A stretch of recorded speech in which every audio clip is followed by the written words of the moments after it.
Lou, we've been trying to do this for years. Yes, sir. Yes, sir. Finally. Finally. It's good to see you, sir. Doc, how you doing? I'm blessed and highly favored. I'm very lucky, man. I'm here on God's time, you know. You can look at the length of my career. Started at the age of 17 in 1953. I have a photograph of me and my great-grandmama, who's from down here. Mm-hmm. She had to be approximately, in that photograph, 110. Wow. So she was a slave, so we don't know, I say approximately, because the Bible didn't get started until after the slaves were freed, and her birth was not recorded in the Bible, and she remembers the Bible being started. So the next time I'll show you these photographs. So now I've been doing this since 1953, and this is what year it is now. I'm on borrowed time. This is the longest career that you can think of. Now see, it's interesting listening to you. So I just saw Emancipation. Yes, sir. Yes. Starring Will Smith. Yeah. And it's amazing when we have these conversations with people and they say, slavery was just so long ago. And so for you to say, no, my great-grandmother was a slave. Yes. And I think it's now to our benefit.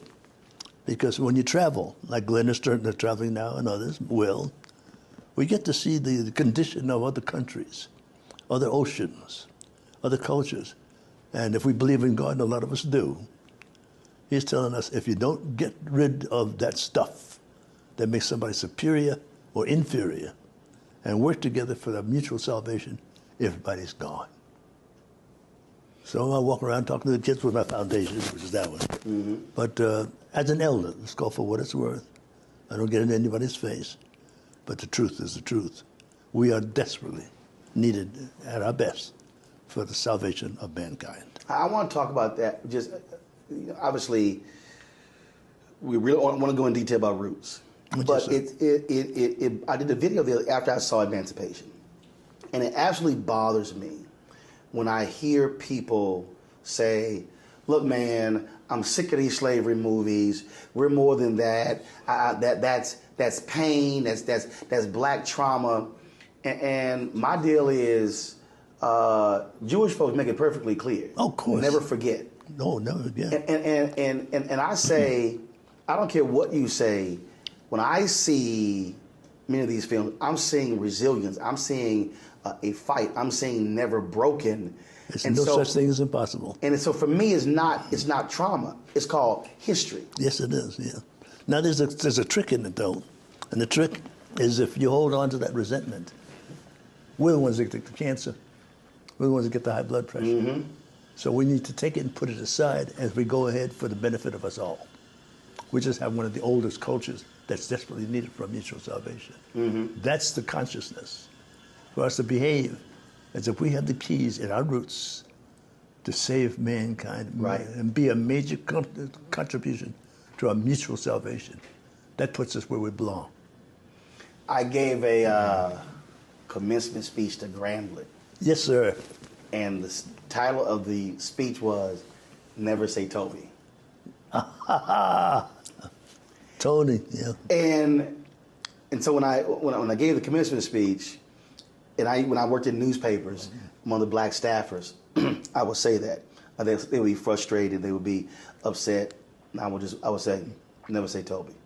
Never say Tony. Never say Toby. Toby, yeah. Well. And the white staffers never knew what the hell I was talking about. Yes, sir. And the black folks were like, "Bro, did you say never say Toby?" I'm like, "Yes, never say Toby." And they were shocked that I would say that, but I was trying to get them to understand, don't let them break you. Yeah, but we're getting to the place where the way we think and feel now is for the benefit of everybody's benefit. There's no enemy. We're together. Otherwise, we're on this 747 airplane, you know, and it's at 30,000 feet, and it's about to crash. The people inside the plane are fighting over who's going to be in first class. Right. That doesn't make sense. Uh-huh. Now it's time to, sometimes reluctantly, bury the hatchet a little bit and work together for a mutual salvation. And that one act puts us where we belong. You mentioned consciousness. Yes, sir. And I've said for years, Black America needs a massive reprogramming. Oh, yeah. Deprogramming. Mm-hmm. Deprogramming and then reprogramming, reminding before Fiddler. what we came with. We were told to get rid of that stuff. Now that very same thing that we're told to get rid of is one of the things that's most necessary for our mutual salvation. The love of God, the pride in the earth, the water, and one another, men and women, women and men, children. There's this child the other day, is in the papers, 12 years old. His voice don't go higher than that. He kills a 13-year-old. And I got proud of it. Walking down the street, I got him. That's not us. That's not us. It breaks my heart. That's not the boy I remember in front of the Maasai line in Kenya. Or the kid who was from the Ashanti. That's not them. That's not our children. You've never been shy or afraid of Afrocentric roots. And it's amazing, a lot of our people, man, I'm not from there. And so if you're wearing the clothes and people, man, what are you doing? You're just like, it's a costume. Or it's always interesting when I'm having these conversations with some individuals. And I explain to them all the time, one, if that's your view, you clearly have never used your passport. And two, you've never actually had that experience of stepping foot in the motherland and seeing and feeling and understanding where we actually come from and where civilization comes from. Well, I believe very much in God. At full circle, tried everything. You know, me and Billy D. Williams, we did all that stuff. You know, up in Harlem and the dance and all that. Finally comes down full circle. God's still in charge. He's over in the corner with his arms folded, with a laugh, with a smile on his face. Well, if he's in charge, we're going to come back to the truth eventually. And there's roles that we played back in Africa before we got slavery. And there's a reason why we controlled the planet. We made a lot of mistakes, but we controlled the planet with that system of whatever age, there's something for you to do with the benefit of the whole tribe. Make the bed, gather the beans, we'll get the eggs, and the women would cook. It would go that way until you become a father and then an elder, which is I've become a griot. As long as that's the first order of business, is to feed back whatever it takes, back to the tribe, so everybody listens. If somebody falls out of line, they stick out like a sore thumb. Now they're all sticking out like a sore thumb. So you can see the difference of what we used to do as opposed to what's happening today. It breaks my heart to see a kid whose voice has not even dropped yet. I shot that. Doesn't make sense. That's not us. That's not us. So for what it's worth, until God calls me, I'm so fortunate to be left alive and it's reasonably healthy to open my mouth like here and everywhere else and say it's more for us to do. We go back to the basics. And the ones who are listening are shining and sticking out like wonderful sore thumbs. The athletes, the actors now. I'm so proud to still be around to witness. Even Will Smith. That is one of the finest actors and gentlemen I know. He deserves to get what he's getting. That was an emotional thing. That's something else. But there's so many of them out there. It's great to be sitting here and listen and watching these kids. Taraji Henson. Boy, there's some good ones out there. They're so good, man. I'm glad that they get an opportunity to grace a sound stage with them. Where'd they come from? I'm looking young. That's just, I want to put my tobacco back. I'm good, yeah, look at you. I'm so, there's some young brothers and sisters out here. I'm very proud of them. It's interesting you say that because there were anybody who understands the history of when Roots was being made. Yes, sir.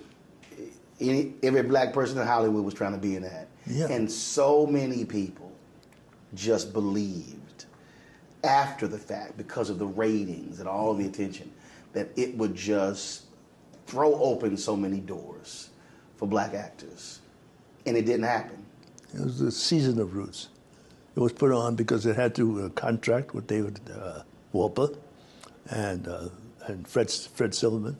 As realistic, he was going to lose ratings for 7 days. And then we'd be finished, go back to normal. And the whole thing flipped around. My best friend in Roots was Vic Morrow. We grew up together. We played ball together and stuff. Great athlete. And I came on the set as fiddler. And I had just met LeVar. We hung out and we fell in love. That was my father and son, big brother. And Vic said, "Hey, Louis," New York guy, said, "I want to apologize in advance." I said, "Why?" He said, "Well, you'll see." So I'm standing there as fiddler. I'm looking at LeVar Burton and Kunta Kinte at the same time. Looking at my friend Vic Morrow, asking Kunta Kinte to say Toby. And I got mixed emotions because he apologized. He knew what was going to happen. Right. So finally, when LeVar finally said, Kunta Kinte said, "My name is Toby," it broke my heart. So now he's cut down, and that's the end of the scene. But I kept on going, and they kept the camera going. So I said to him, I said, wiped his hands. I said, what do you care what that man wants you to say? Kunta Kinte, that's your name. That's who you'll always be. And I looked up at Vic, and I said, there's going to be another day. You hear me? There's going to be a better day. And kind of Vic said in his acting things just like that. There's the double truth in our counterparts. And that's what I pray for on a daily basis. That those men, those Vic Morrows, those James Garners, God rest his soul, those guys, those Marlon Brandos, we're going to put those people together, men and women of all ages, to save this planet from one another. University of Georgia is like that now. It's getting there, After traveling around the world, I don't know if you can notice this. People want to fight, and it's also so good for with the picket signs.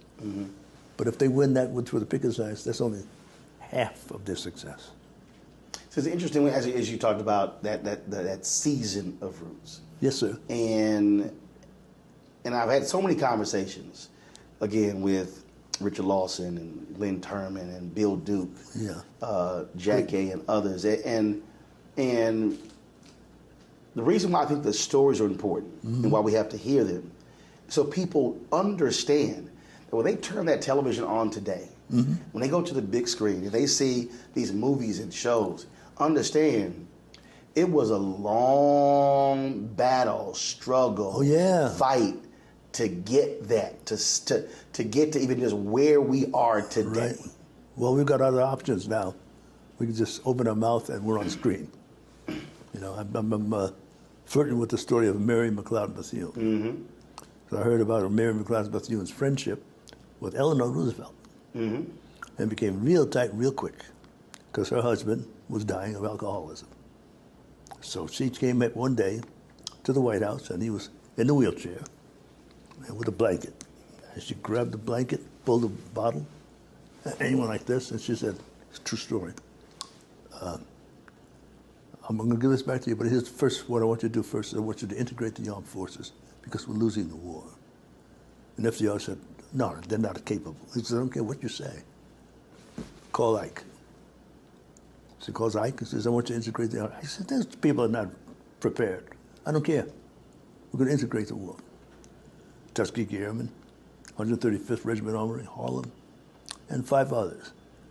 And so we're going to put them on the world's biggest bigots in the United States Army. It was Patton. So give them the Patton business. I'll take care of that. Leave them to me. North Africa, El Qaim. They get their reputation as chess masters. He was a chess master. He was about to annihilate the British in El Qaim in North Africa. There's one last spot for him to go before he says, charge. A young Tuskegee Airman looked out the window and said, wait a minute, that's the such and such maneuver. Called the tank battalion and said, go to that place and don't give it up. As a result of them not giving it up, they beat Field Marshal Rommel, sent him up through Italy, back to Berlin, calling the people spots. Where did it get started? The friendship of Mary McLeod Bethune and Eleanor Roosevelt.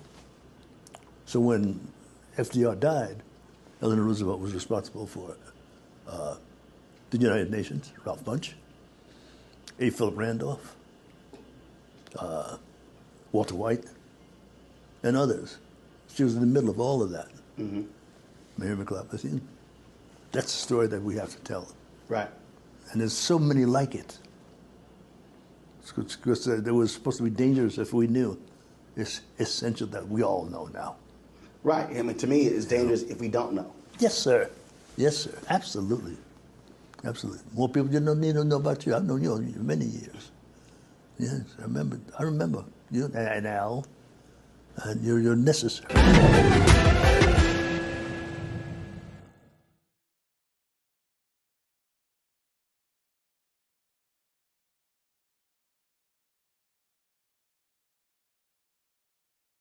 Fanbase is pioneering a new era of social media and investment. This next generation social app has already raised $10 million and has just opened a new round to invest.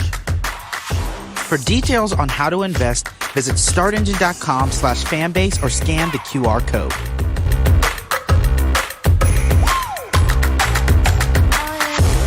Another way we're giving you the freedom to be you without limits. As bad as Trump was, his economy was worse, and Black America felt it the most. He cut health insurance while giving tax breaks to the wealthy and big business. He stoked racial violence, attacked voting rights, and if reelected, vowed to be a dictator and, quote, get revenge. We can't go back. As president, I put money in pockets, creating millions of new jobs, and capped the cost of insulin at $35 a month. There's a lot more to do, but we can do it together. I'm Joe Biden, and I approve this message. Fanbase is pioneering a new era of social media and investment. This next generation social app has already raised $10 million and has just opened a new round to invest. For details on how to invest, visit startengine.com/fanbase or scan the QR code.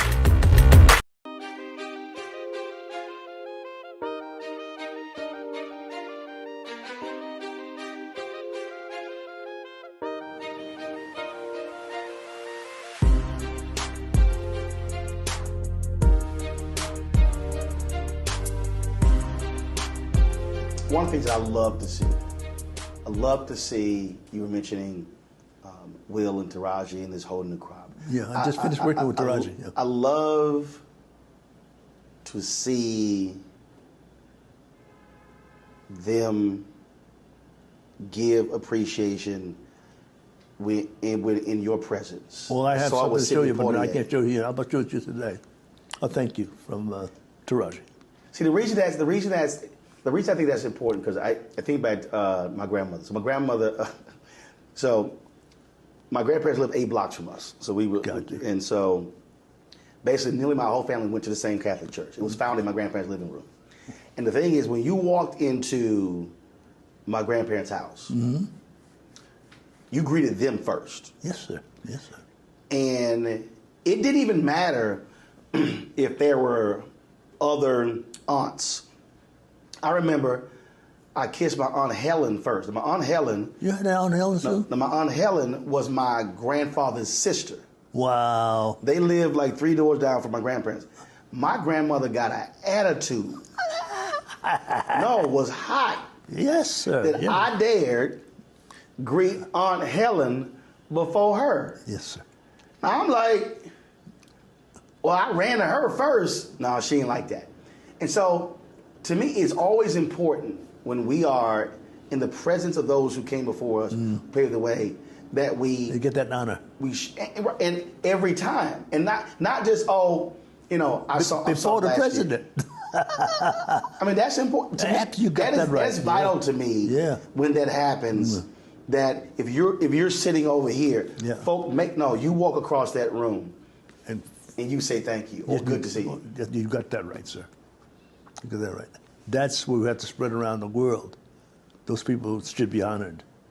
Because first of all, they have knowledge. We have milked the knowledge from them. There you go. They have something to order for what it's worth. I'm trying to do your job now. I'm trying a little podcast called For What It's Worth. And then not a hammer. Just knocking the doors and blah, blah, blah, blah, and going about my business. Mm-hmm. That's what we do when we get this age. My great-grandmama,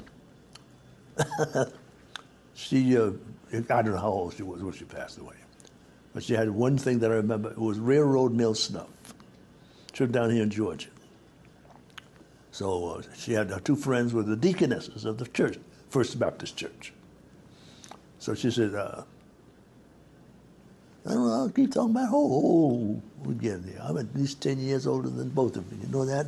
And thank God. Who is it? Somebody answered the door. But she had think that God was here before you got here. He was here while you're here. He's going to be here long after you're gone. So you better calm down and let him run things.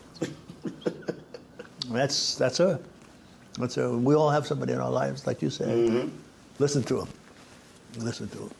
In your field, yes, sir. Who were those pillars for you that when you were in their presence, you just wanted to listen to them and just ask them questions and just... Well, I was adopted. I was 17 years old on Broadway in 1953. Not supposed to be possible. Mm-hmm.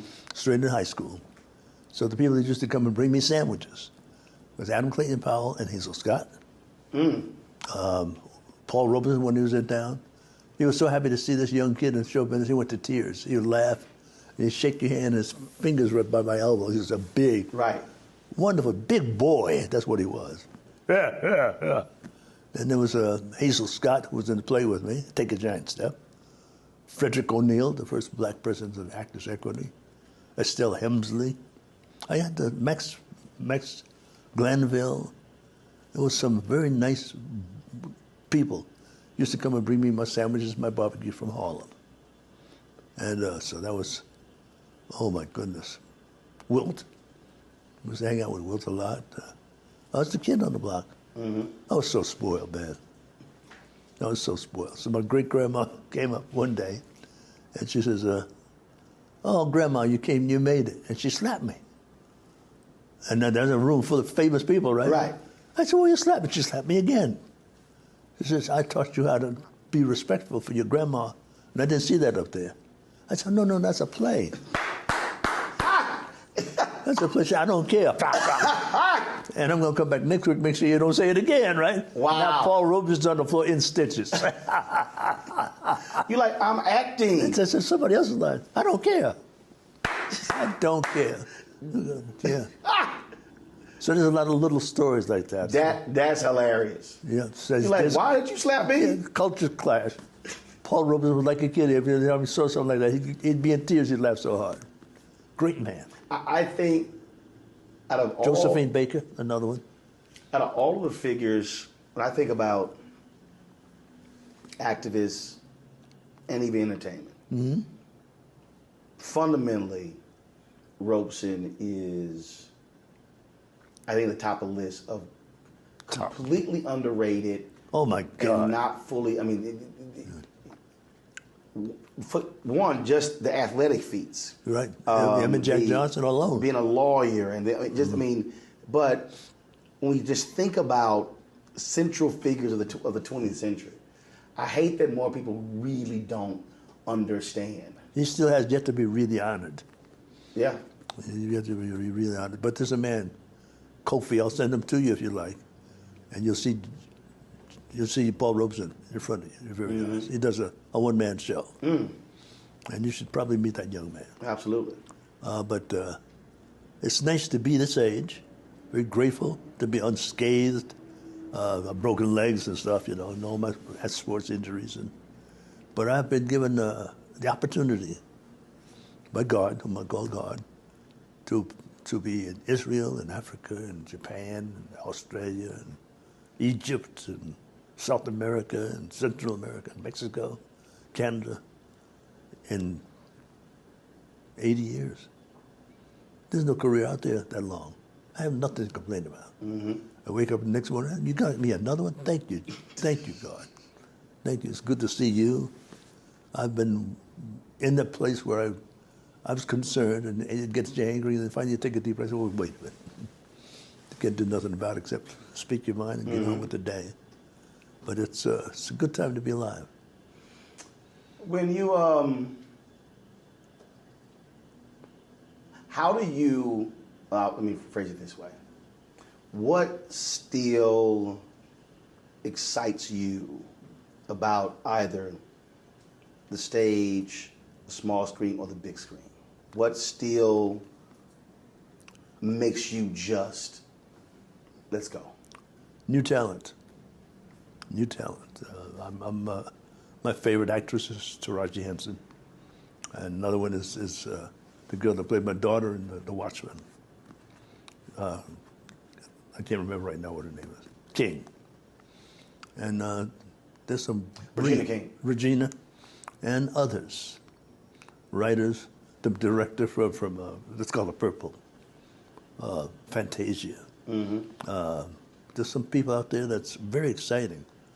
And it's in all walks of life. Athletes, amazing. That kid from New Orleans, he's amazing. So when you're doing it with these projects, so for you, it's being able to share space with this new generation. I'm blessed, and there's a mutual. We don't have that kind of time, but I show you on my cell phone all the thanks and the congratulations. The mutual family over the last couple of years that I've been fortunate to be around. The respect is there. They like it when we contribute some knowledge to them. Mm-hmm. They're out there saying, "What's next?"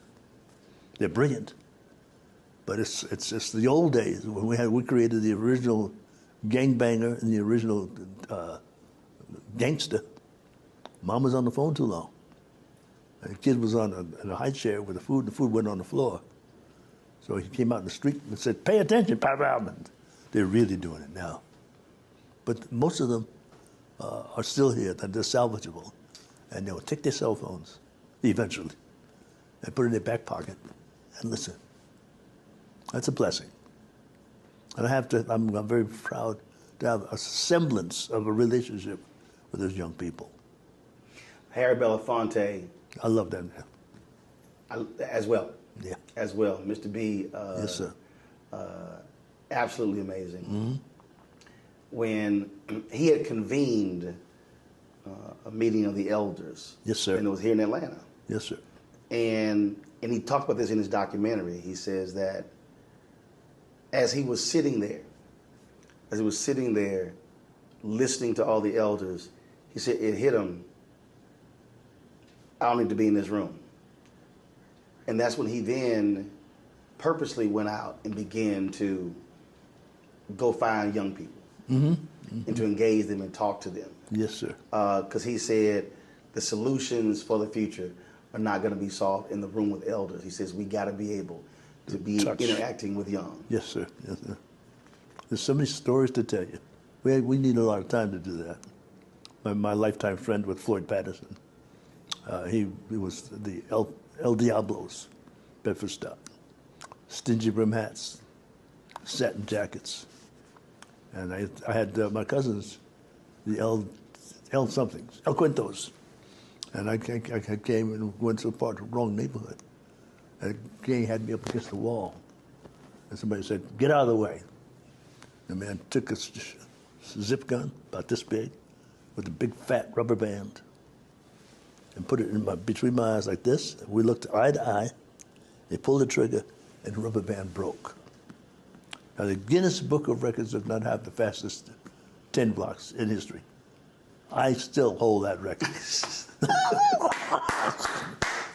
You know who that man was? Who? Floyd Patterson. Wow. Before he went to the Whitworth School. And we became close. Y'all became close after that? Yes. I told him he remembers me and I remember him. Man. And that's a story, yeah. Yeah, that is a story. Yeah, he almost killed me, but the rubber band broke. That's divine intervention. Absolutely. Yeah, we used to run the Greenwood Lake before the championships. Quite a man. Now, how did y'all go from that to friends? Because we looked at each other and said, "I remember you." He said, "Yeah, you remember me. I remember you."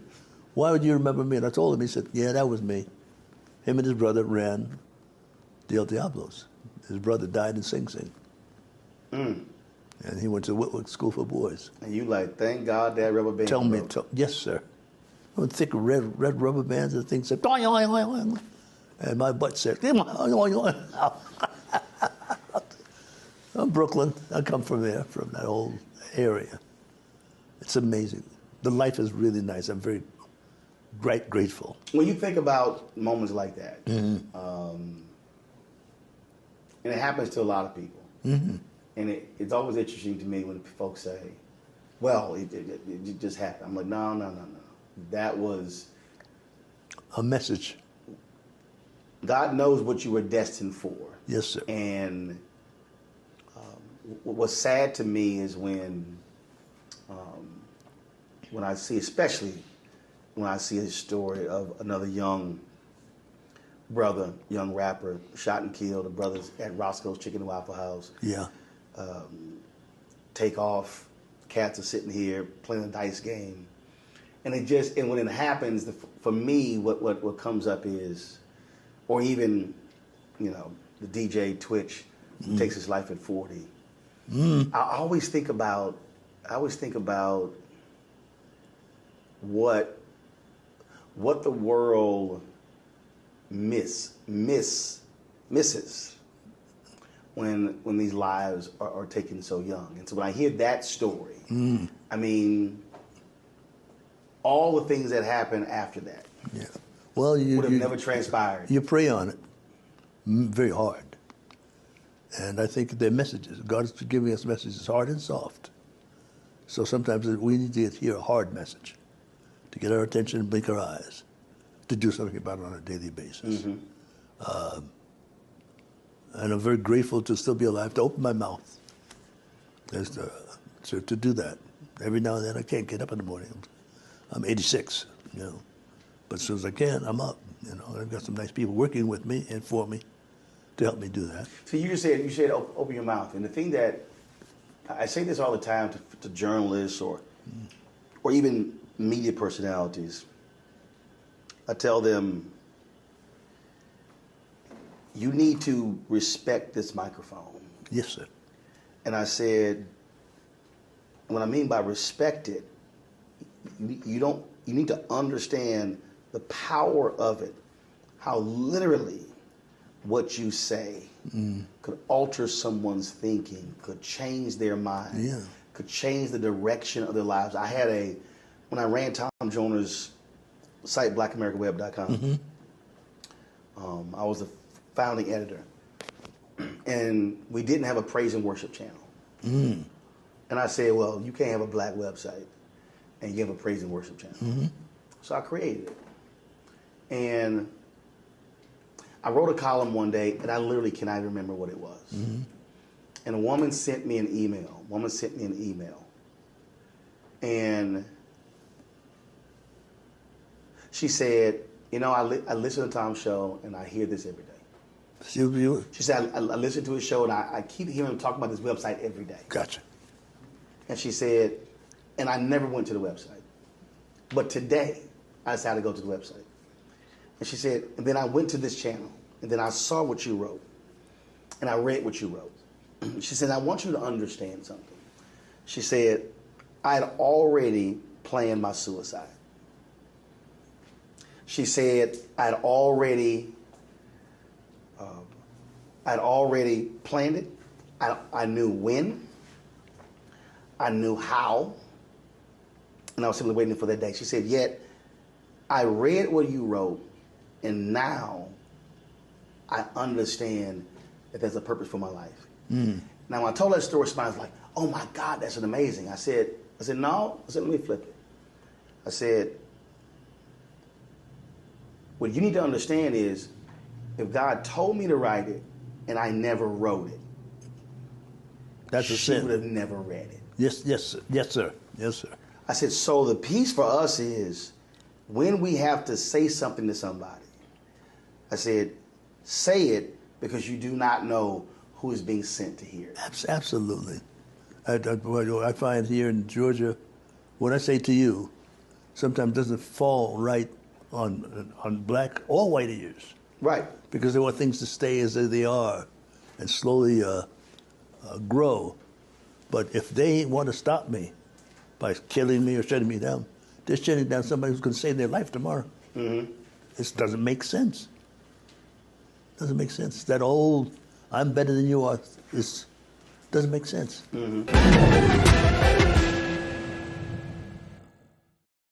Fanbase is pioneering a new era of social media and investment.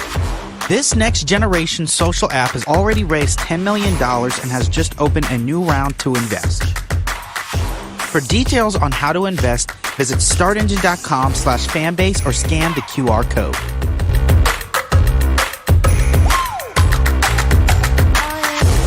Another way we're giving you the freedom to be you without limits. As bad as Trump was, his economy was worse, and Black America felt it the most. He cut health insurance while giving tax breaks to the wealthy and big business. As president, I put money in pockets and capped the cost of insulin at $35 a month. There's a lot more to do, but we can do it together.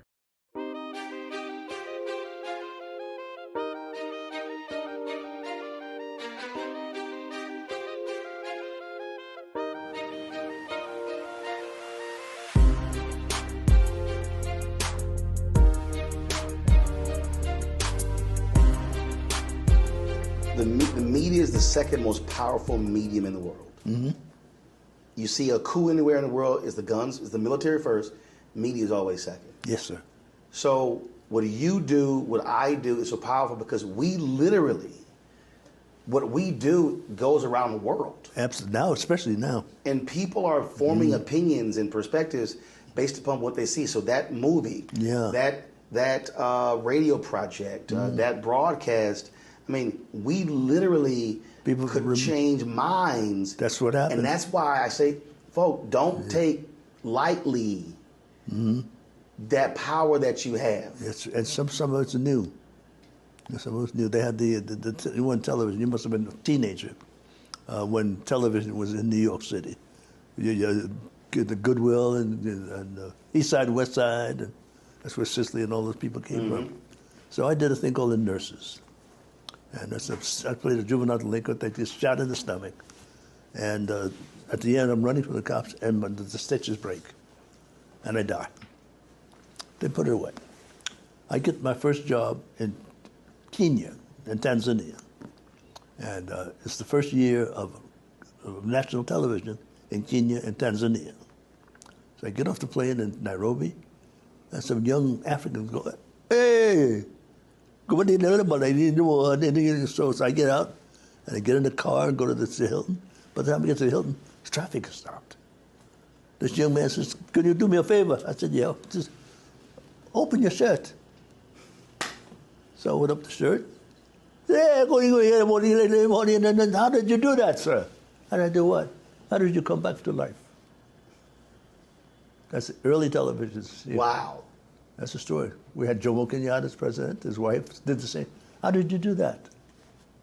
Didn't know about acting. They know now. So like a great-grandmother. Yeah.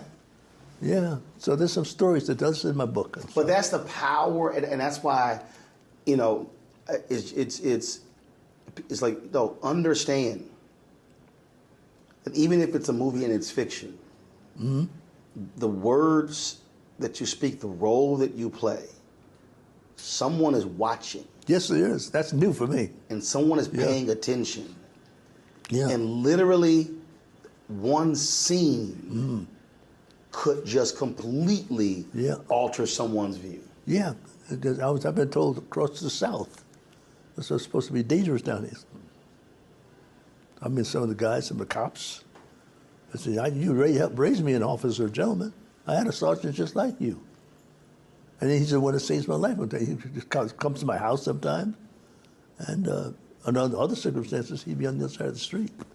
Maybe his father was, but not me and him. When you, speaking of that,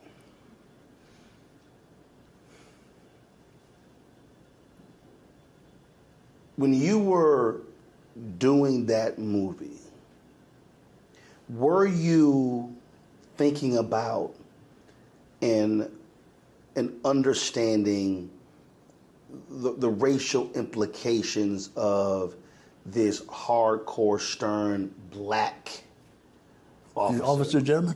Yeah. And how folk would react to it? Well, no, because the officer gentleman, I was getting a part. There's a break for me. They fired a white actor and paid him off, because somebody had done some research and say 90% of the DIs teaching the naval officers to be pilots are black. So initially, that was a white actor. Initially, it was a white. I can't remember his name, but I think I can remember. And it was a tribute to Richard Gere. He was Mr. Goodbar. He was the new movie star. So he was ready to do that and be the lead and beat up the Marine and win the girl and all that stuff.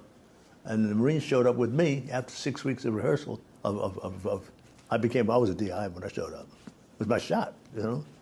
The DI said, "Oh no, that's not what we do." So slowly, as we did it on a daily basis, the Marines let them say what's real. How do you make a man out of a man? I don't care what color you are, what religion. You got to listen to these rules. I'm your DI. Now, for you, yes, what was it like to transform into that? Oh, it was, in a way, it was a secret pleasure because I never got a chance to do it in the streets of Los Angeles.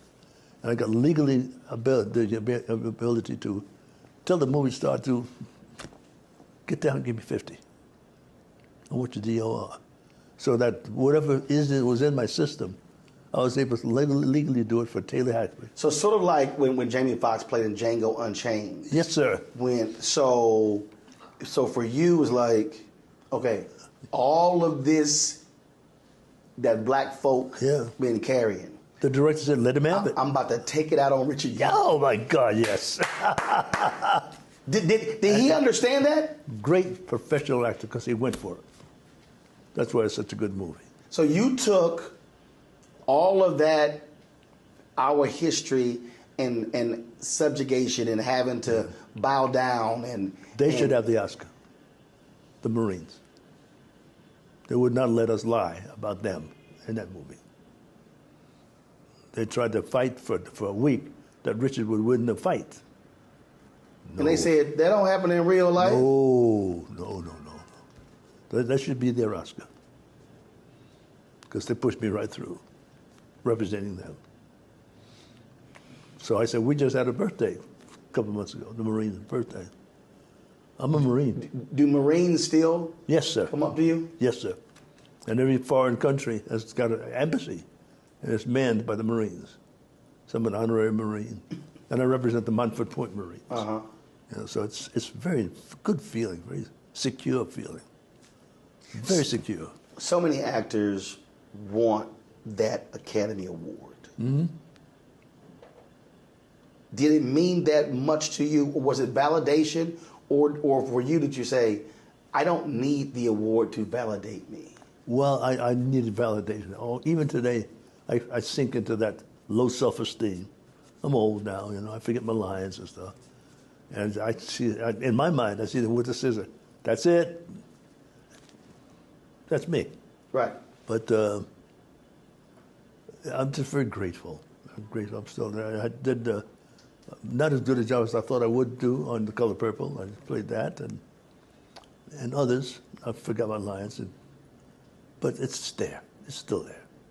I was born with it. Whenever I ask musicians or actors this question, typically it's something that we wouldn't associate as their favorite. Some people hate when I have to ask this. When I ask this question, like, oh, it's like picking your favorite child. So I'll ask it this way: what role have you relished the most? Even thinking about it now, it makes you just feel great when you think about that role. Enemy Mine. 5.5 hours of makeup. Looked like a lizard. Come from another planet. The most difficult job I've ever had to do. Storyline. Those enemies become friends, lifetime friends. And he has a baby. And the philosophy of the story between Dennis Quaid's character and my character became two lifetime brothers. And I had 6 months in Germany. That's amazing stuff. Everybody turned it down because it was so hard. You know, Dustin Hoffman wants to play it, but too hard. I said, yeah, hand it here. I went there to Munich and ate the food, the sauerbraten, and got a lot of sleep and got in good shape. And the philosophy of that movie, if you see it, geliebt to find. I'll never forget it. I'll never forget it. We were chatting before the cameras rolling, and we talking about Glenn Turman. Oh, yeah. And my baby brother. The folks, just the cast and the Raising in the Sun. Mm-hmm. When you think back and reflect on Sir Sidney. Oh, yes, sir. What comes to mind? Love, respect, honor, role model, best friend, benevolent, brilliant, smooth, him and Harry. And I followed him and Harry and Sammy for a while. Another man by the name of Leon Bibb, Roscoe Lee Brown. I followed them around faithfully because they had something to offer. Maya, Cicely was my leading lady. She was a lot of leading ladies. And an actress by the name of Beverly Todd. That society. She's still around. The one's still around. Something was very rich about those people, and I stuck with them as much as possible. The thing to me with Portier, just the word presence. It was just always just interesting. And the few times I was in the room, just to watch how others would approach him. Yeah. I mean, it really was royalty. That's exactly what it was. It's exactly what it was. And he did it for himself. So upon Rouge, listening to radio and television, learning how to get rid of that accent, and he did it for himself. He did it. And that's to be respected. I miss him terribly. But right behind him was me, following along with him. It was hard for me not to act like him. He was so good. Really? He was that good. Yeah. Another one that I talk about that not enough people talk about is Woody Strode. Remember Woody Strode at all? Remember a film called Sergeant Rutledge? Woody Strode. Woody Strode, S-T-R-O-D-E.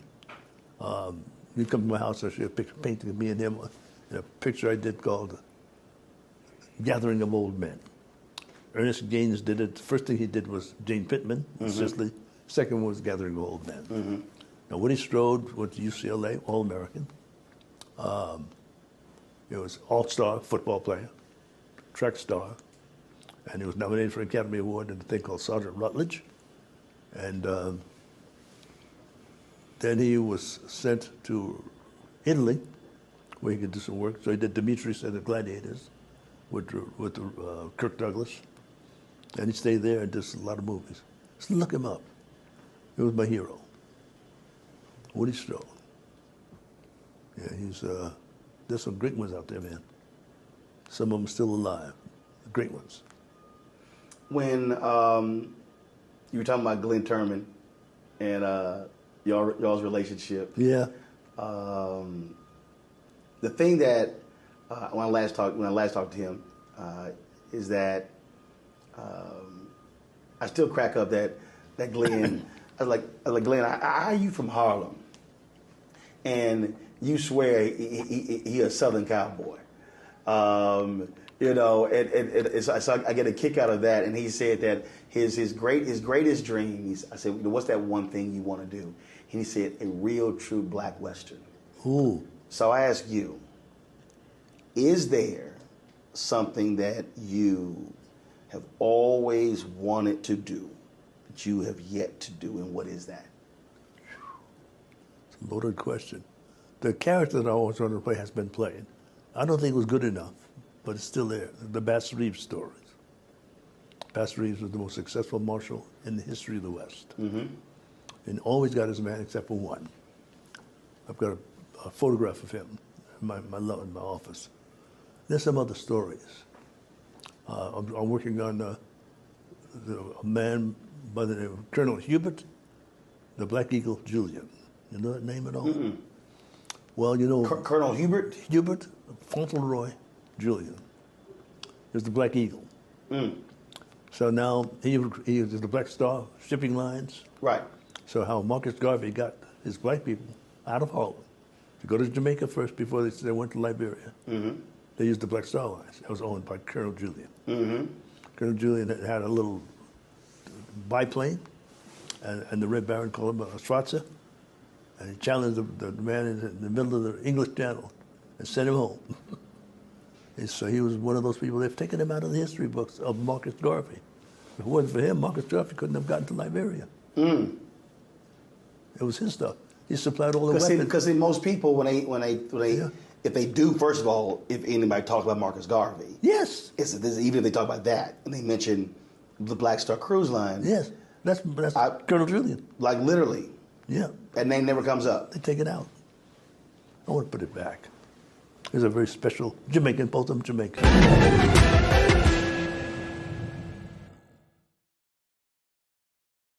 Fanbase is pioneering a new era of social media and investment. This next generation social app has already raised $10 million and has just opened a new round to invest. For details on how to invest, visit startengine.com/fanbase or scan the QR code.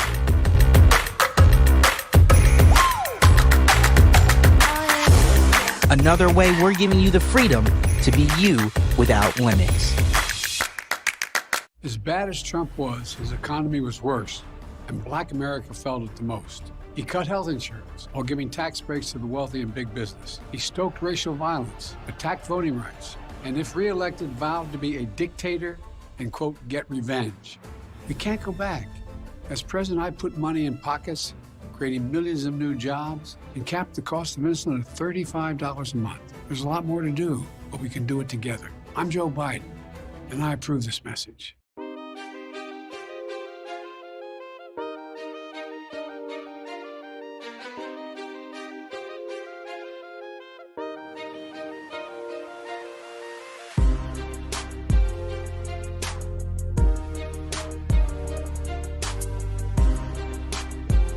As somebody who loves history, you too. Yeah, it's all of those stories are so important. Yes, sir. Just to understand how things happened and how and the intersection and how things were connected.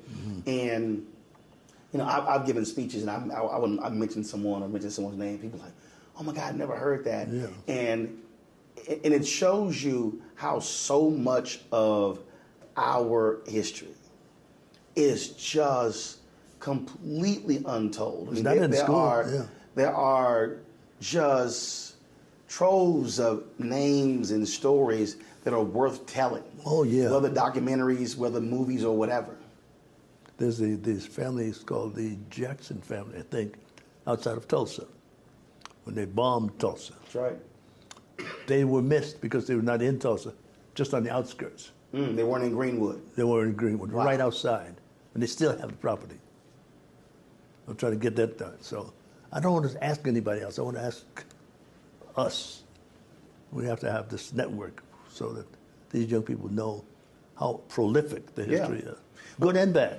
Well, that's why. So it's just so you know, I was working with some folks, and we hired these marketers to come up with a name for my network, and I expressly told them, don't come back to me with an African name. Here's why. I said, I don't want to have to explain the name of the network while I'm trying to explain to you what the network is. Yes, I hear you. That's why I did that. That's a distraction. So it wasn't like, okay, I'm just okay. I don't want an African name. I said I got finite time to explain the network. I can't try to explain the name and then explain the network. Yeah. So they came back with these names. I'm like, I told you I don't do this. And so one of my guys, he's like, look, baby, we got to choose a name.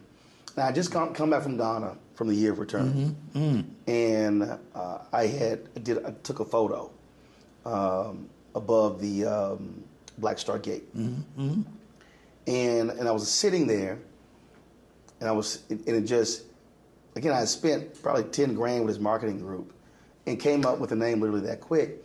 And the reason my OTT network is called Black Star Network. Gotcha. And the reason because. So why did Garvey want to do that? Because he wanted to connect the African diaspora. Yes, sir. And so my whole deal was, it's the same thing with the network. And what I tell people is literally what you just said. Because people come in after TV One, like, oh man, I wish you go back to CNN. I wish you had a show on MSNBC. And I said, I'm not interested in asking someone else for permission to tell our story. I agree. And it's not revolutionary. No, it's I necessary. said, I want to be able Yeah. to say yes, no. Yeah. And being able to own the cameras and being able to say, no, we're going to go here. Right. So, yeah, we're going to go to Liberia for 2 weeks. We're going to go That's here. exciting. We're going to go. We spent 6 days in Tulsa covering the 100th anniversary of the race massacre. And to me, that's really it. It's having the freedom to not ask somebody else for permission. For permission. Because we got so many stories. Oh, so many stories. So many stories. So many. We can talk for hours on those stories. I've done research on all my career. That's close to 70 years. All of them were turned out except here recently. But now's the time. Because he's got universities, got audiences. Yeah. It's programs like this to talk. And the key is the gatekeepers no longer control access. You know, it's a different ballgame. And that's why I love to see Nollywood. I love to see what's happening in Nigeria. Yeah, I love to Nollywood see, was tough last time. Yeah. You know, I just love to see how African nations and how folks in the Caribbean, how young filmmakers in the United States who are taking this phone and creating, you know, art, full scale movies, and that's the thing that I tell people, young and old. People come up to me and they say, "Oh, I want to do this, I want to do that, but I can't afford all of this." And I say, "Listen." That's gotten so sophisticated. I said, "This right here."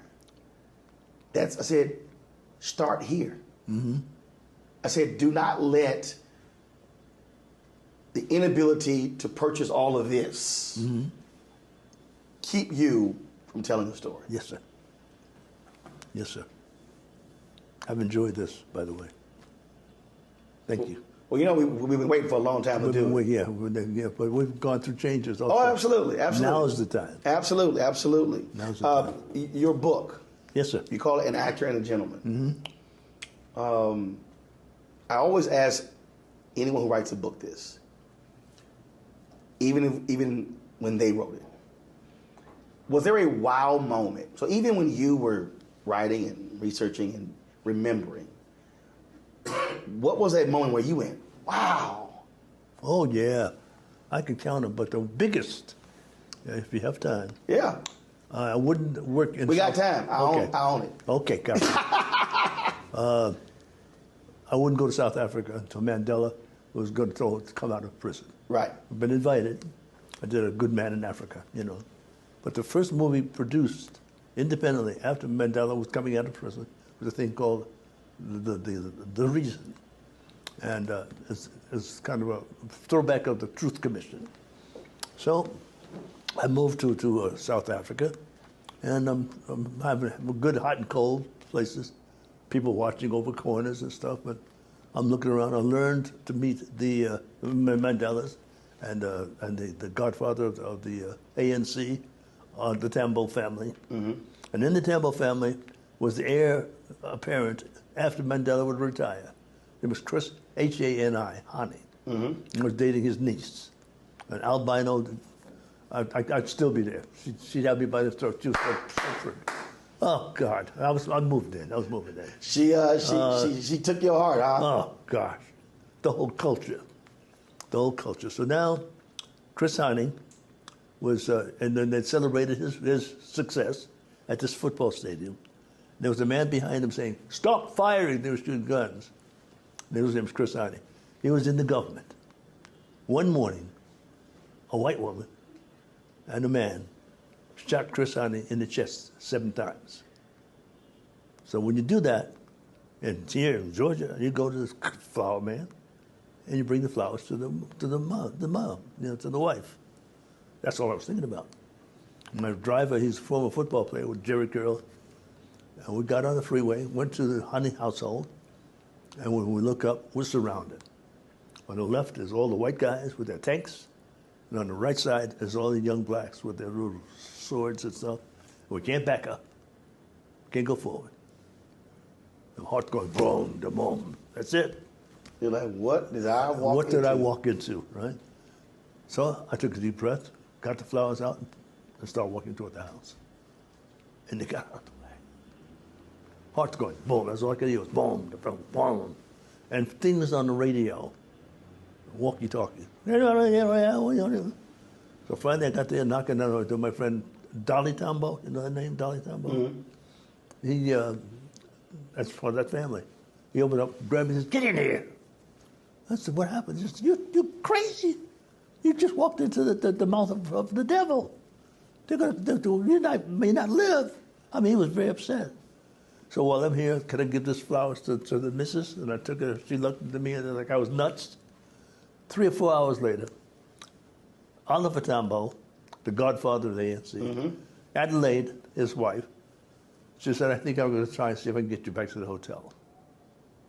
So she goes out and she speaks, 3 hours. And she cried, spoke in 3 or 4 different languages. She was on the ground, whatever she was saying.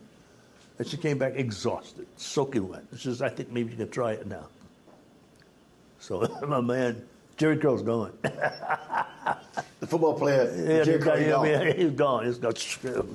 So now we get in the car and we're followed all the way halfway to this Stanton Sun, name of the hotel.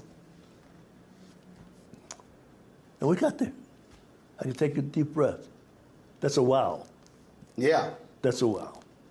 Coming back to do a Good Man in Africa, the white people, I'm the first ones off the plane. I said, they haven't forgotten. So he grabs me and tells me that he was one of the soldiers. His name was Hilgar, I think his name was, from New Zealand. And he took me off the plane first. And after that, he said, "I want to tell you a story." He was in one of those tanks. And his commander said, "Put that man in your horse crosshairs." So that's one of the stuff I heard from the walkie-talkie. And all of a sudden I came close and they said, "Oh, no, wait a minute. That's Louis Gossett Jr., a white Dutch man." So the life was saved because of the movies. Wow. Otherwise I'd be dead. And that's 2 times. There's more than what? More than that. Wow. Yeah, that's a wow. Yeah. A white Dutchman gets the order, put that black man in your crosshairs. In your crosshairs. And he does. It goes. It was assigned when I came back as my bodyguard. That's Louis Gossett Jr. Yes, sir. Yes, sir. He became my bodyguard. Thank God for the big screen. Tell me something. There you go. That is that's a wild moment. Yeah. I want to go back. The only thing I would regret was that Zulu girl. See, that's what I was going back because it was. What is it? When you said it, I was like, you know what? Let me hear what he thinks on this. What is it about a woman that captivates a man? I don't want to figure it out. I just want to be happy it's there. I mean, just yeah. I mean, the idea of you wake up thinking about them. Mm-hmm. You think about them all day. Yeah. You go to sleep. You want to see their face. It is. It's just a fascinating. It's old. It's old as people. Because back in Africa, there's no husbands and wives. There's tribes. And a job to do for the benefit of the whole. So it's a free feeling. Yeah. See, I was having a conversation the other day with a friend of mine, and we were talking about this, and he said there's a difference between loving someone, mm-hmm. being in love with someone, mm-hmm. and desiring someone. Yeah. Sometimes sometimes all three come together. I think what sounds like what you described, that Zulu woman, all three converged. Yeah, almost 2.5. 2.5. 2.5. So she now married to somebody else with a silver mine. So she's all right. She's doing it. Bridget Motsepe. But she just she took me right off the ground. That was it. Bad mistake. I should have stayed there and fought for her. I mean, you had the Dutch bodyguard. I have no complaints though, man. Everything's okay. It's okay. I'm an old man now. I can reflect and be very grateful. Very grateful. We have some contemporaries out there, the Dions, and I'm okay. I'm okay. Everything's okay. Was it hard?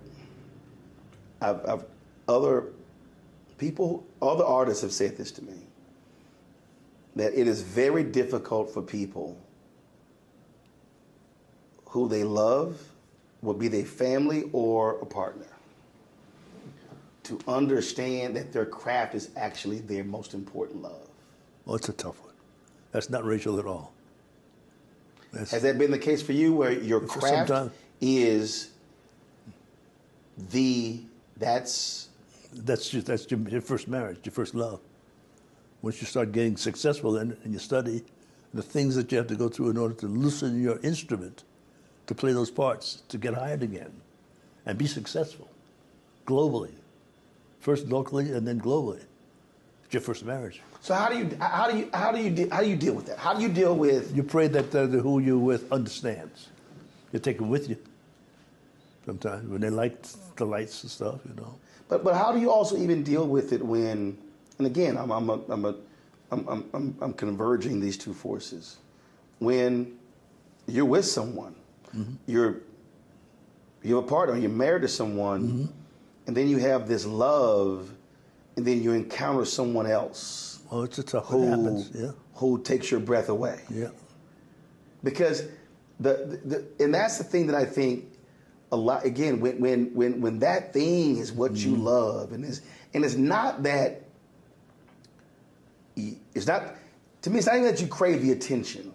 No. But it's just that when you know that this is what I was put here for, it's hard for, someone has to understand that look, this is my thing. That's not racial at all.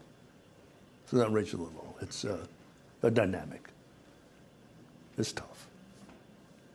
Male, female, female, male. Female, female. Male, male. And there were many times that you had to pick, when you had to make clear? Yeah, you have to be clear. Honor your reason why you're traveling, what you have to do in front of your audience. So it's more than doing the movie. You have to push it. You have to be present. You have to be charming.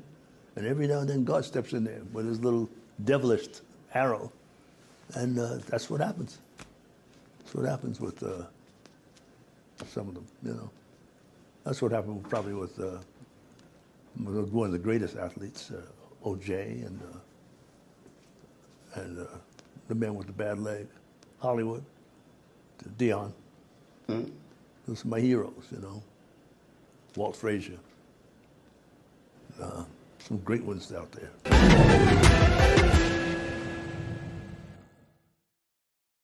Fanbase is pioneering a new era of social media and investment. This next generation social app has already raised $10 million and has just opened a new round to invest. For details on how to invest, visit startengine.com/fanbase or scan the QR code.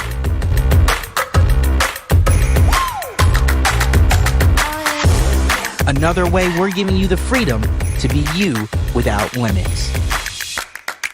As bad as Trump was, his economy was worse, and Black America felt it the most. He cut health insurance while giving tax breaks to the wealthy and big business. As president, I put money in pockets and capped the cost of insulin at $35 a month. There's a lot more to do, but we can do it together.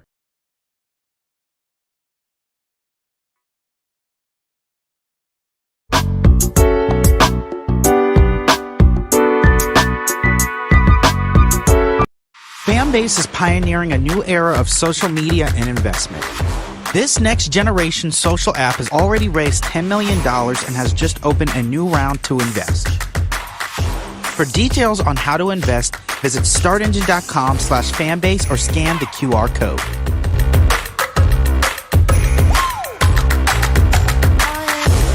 Another way we're giving you the freedom to be you without limits.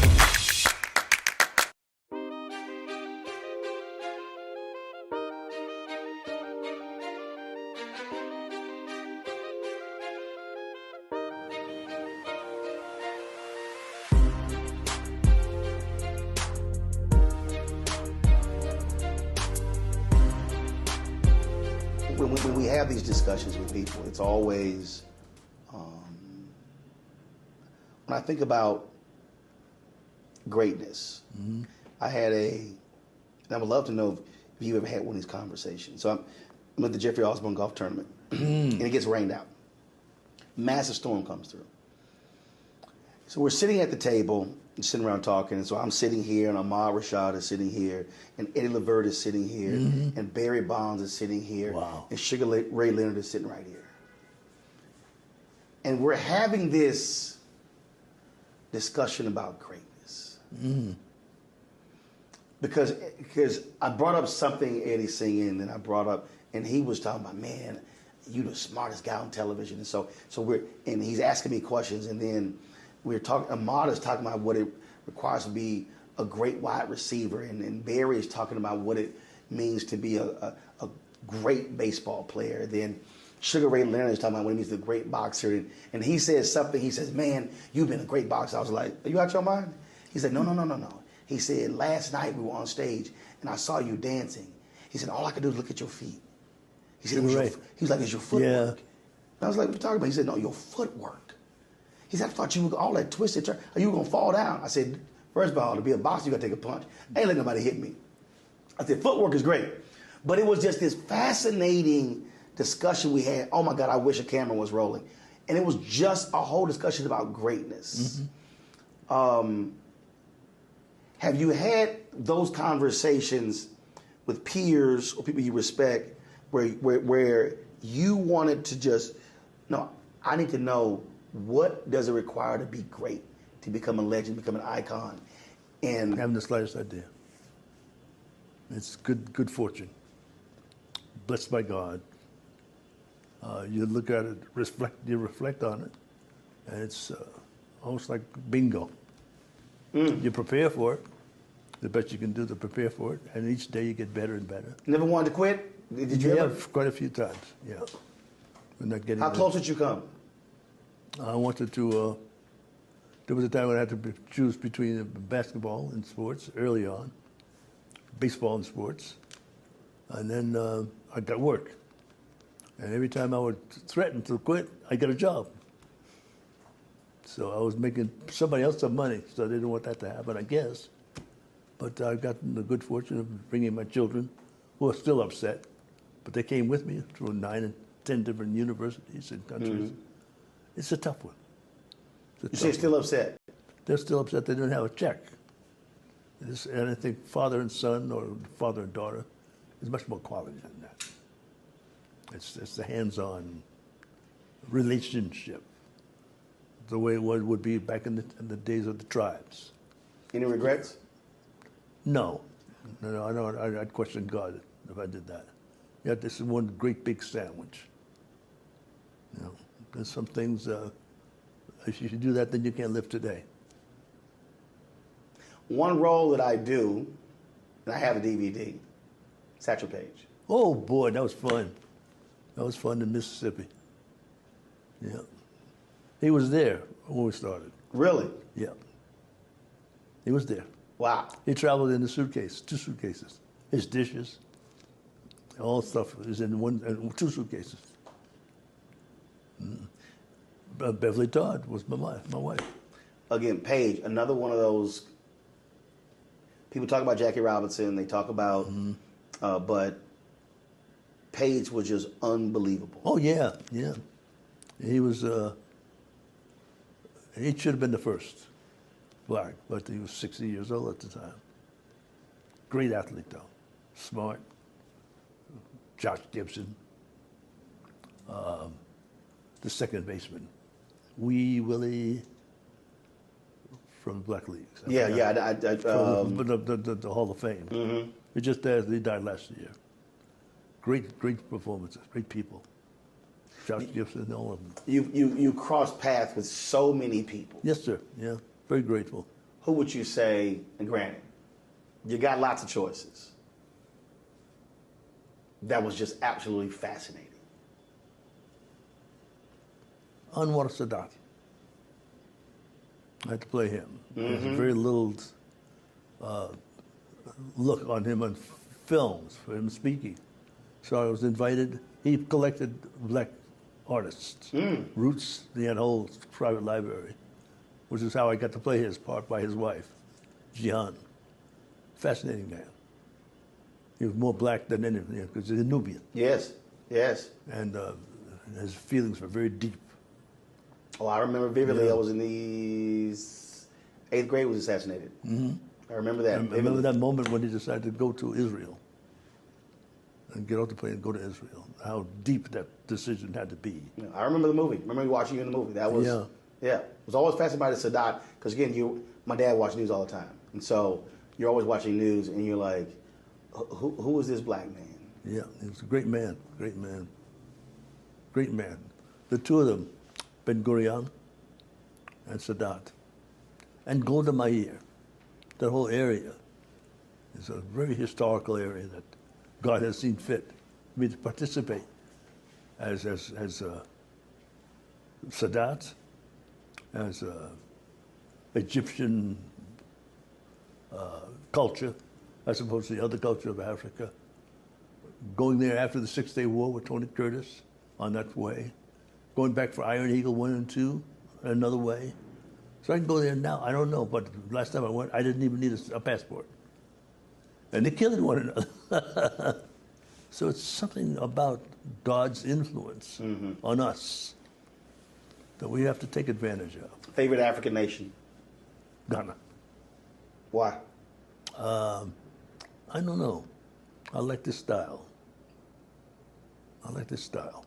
That Ghana, Sierra Leone, Ivory Coast, that whole section. If you come to places like in Georgia and Florida and south of North Carolina, you see very people who look like they come from the same family, which means that they got a whole tribe. They all came off the boat and sold in one area, and everybody looks like cousins. Right. They're all the same tribe. That has the good answer. And then the one that was not expected is if you have the whole tribe put together, watch out, they're going to come back together and do their old roots and stuff. And that's happening. 100 years from now, as going to be a kid, it's going to be clicking through, and they're going to come past movies. There might be a bookstore coming past this book, and they might go, Louis Gossett Jr. They might be Googling, might be looking it up. And they're going to see this long history. They're going to see these long career. What would you want that kid 100 years from now to know who Louis Gossett Jr.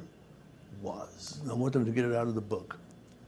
And out of the book 100 years from now would be a thumbprint button push. So you can learn about me or Sidney or Harry by going, we need to do that before we get out in the street from our parents and our grandparents. We have to know who one another is. We all have the same basic family rules, I believe. We have to honor and obey and respect. We have to be more like the tribe that forced the man to make us slaves. We had the keys to the kingdom. We had rule over Russia. The first one's really in America. But that's over. We made our mistakes too. We need that respect back. First, we have to give it to ourselves. So that keeps that age, that elder relationship, which is what I'm doing for what it's worth. 100 years from now, it's going to be easier. Go. So that's what I think. I'm not going to be here 100 years, but you never know what God does. It's going to be easier, I think, in the not too distant future for us to talk about Sidney Poitier and Harry Belafonte and Ruby Dee and Paul Robeson. It's not just a personal memory. They helped me a great deal. But the kids behind me and behind the other kids, it's going to be easier. I just want their curiosity to be strong as mine is, to know who they are. People you might not know. You know, there's so many.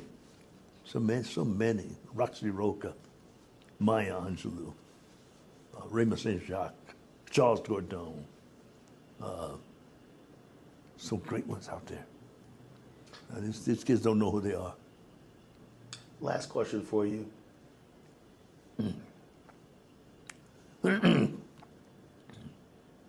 We began you talking about God waking you up every day.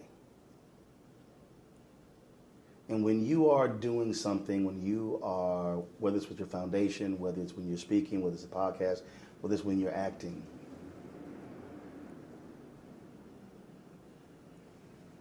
is it your great-grandmother or is it someone else who is still there, who you want to, I don't want to say impress, but that when you do something, when you work, you're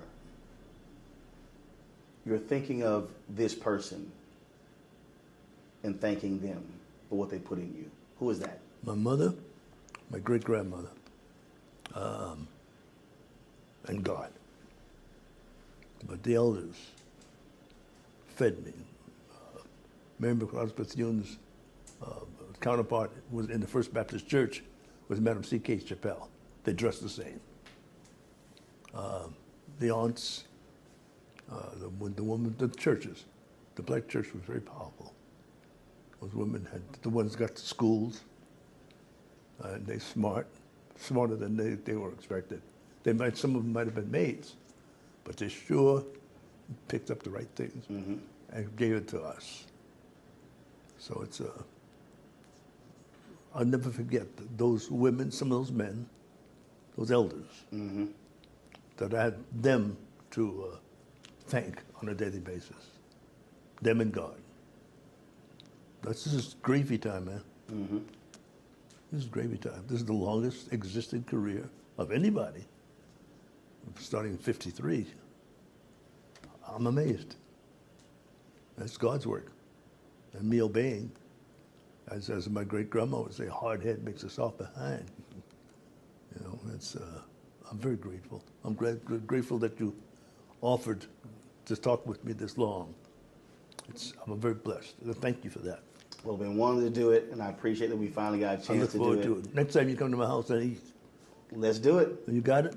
Yes, sir. Okay. All right. All right. Bring those hungry brothers with you. Not a problem.